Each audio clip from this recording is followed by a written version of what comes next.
Every story has a summit. In this channel, we don't just tell you what happened, we take you to the edge of the experience. Welcome to Peak Line Stories. San Miguel Totolapan, a town in the heart of Guerrero, Mexico, where the sun is hot, but the air is cold with fear.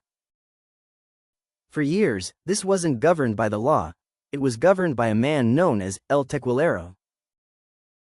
His gang, Los Tequileros, didn't just deal in drugs, they dealt in souls.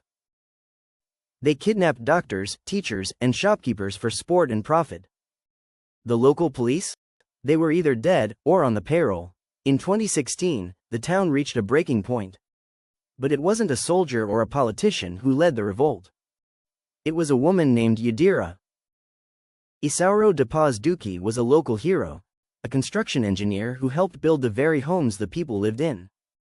On a quiet afternoon in December, a black SUV pulled up. No questions were asked, Isauro was gone. In most Mexican towns, this is where the story ends. The family cries, the ransom is paid, and the body is eventually found in a shallow grave. But when Yadira saw her husband's empty chair at dinner, she didn't cry. She went to the town square. And she started talking. Within hours, the townspeople did the unthinkable. They grabbed hunting rifles, machetes, and iron bars. They formed a self-defense group. They weren't soldiers, they were grandfathers, mothers, and farmers. They blocked the entrances to the town. They hunted down the gang's local informants.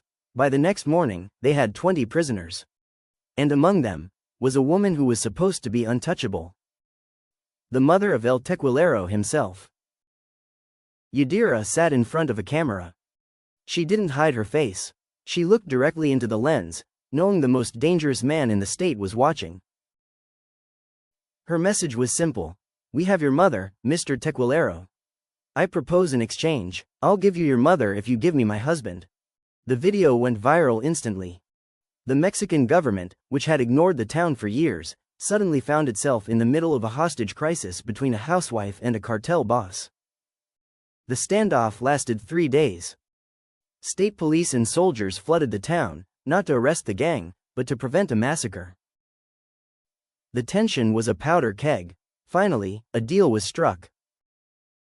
On a dusty stretch of road, under the watchful eyes of the military, the exchange began.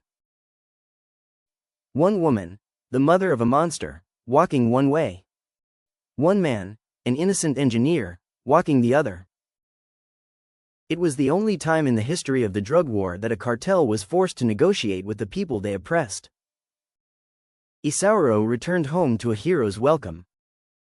But the victory was bittersweet. To save one man, a whole town had to become what they feared: kidnappers.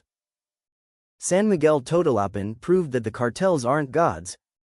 They are made of flesh and blood, and they have people they love, too. But Yadira knew the truth. When you strike a king, you cannot miss. The town remains an island of defiance in a sea of violence. A reminder that sometimes, the only way to fight a nightmare is to wake up and become one. In every gamble, there's a point of no return.